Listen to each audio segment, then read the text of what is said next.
On va être honnête, 2 secondes, le shonen actuel commence à tourner en rond. On nous vend des élus, des prophéties et des pouvoirs magiques à chaque coin de page. Mais on oublie souvent l'essentiel, les tripes.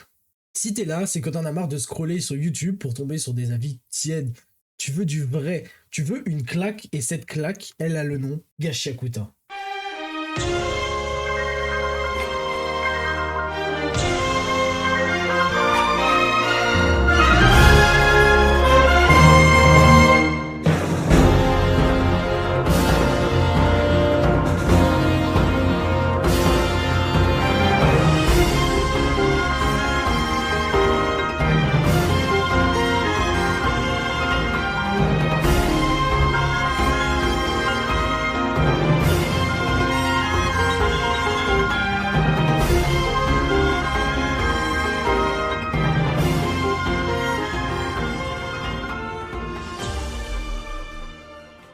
Aujourd'hui, je ne vais pas juste te dire que c'est cool, je vais t'expliquer pourquoi ce manga est l'héritier légitime d'une lignée de génies et pourquoi en 2026, c'est l'œuvre la plus punk du paysage japonais. Pour comprendre Gachakuta, il faut comprendre d'où vient Kei Urana. On ne parle pas d'une débutante qui a eu de la chance, on parle de l'assistante fétiche d'Atsushi Okubo, le daron de Soul Eaters et Fire Force. Mais attention, ce n'est pas juste un piston. Okubo lui-même a lâché une bombe sur ses réseaux sociaux, il a déclaré qu'elle l'avait déjà dépassé, imagine la pression. Le flambeau n'a pas été passé, il a été arraché. Fire Force, c'est terminé pile quand Gachakuta a commencé. C'est symbolique, Urana n'est pas là pour imiter son maître, elle est là pour finir ce qu'il a commencé, en injectant une dose de noirceur et de modernité que le Shonen Magazine n'avait jamais vu. Alors maintenant, qu'est-ce que c'est l'histoire? Pourquoi elle fait tant vibrer? Eh ben tout simplement parce que elle commence comme tous les mangas, mais avec son lot de petites originalités. Rudo est un gamin des bidonvilles d'une cité céleste. Plus tard, Rudo se verra jeté dans la fosse pour un crime qu'il n'a pas commis. La fosse, c'est la poubelle du monde. Tout ce qui est usé, cassé ou indésirable finit là-bas. Pour faire un rapprochement pour ceux qui comprennent pas trop, c'est comme Aelita. Aelita, il y a l'essence qui est là-haut, et en bas, il y a tous les déchets, il y a toutes les merdes, bref. Mais voici le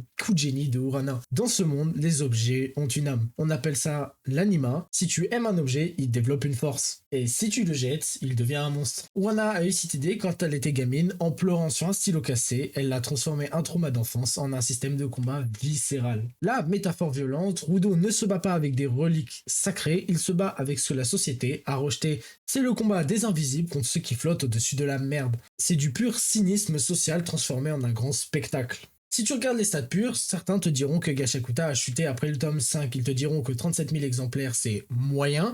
Laisse-les parler, ce qu'ils ne voient pas, c'est l'explosion internationale après l'anime du studio Bones en 2025. En janvier 2026, le volume 1 a explosé les charts aux USA, dépassant même Jujutsu Kaisen. Pourquoi? Parce que Gachakuta est un diesel, ce n'est pas une série de hype éphémère, c'est une œuvre qui demande une maturité que le lecteur moyen de 12 ans n'a pas forcément.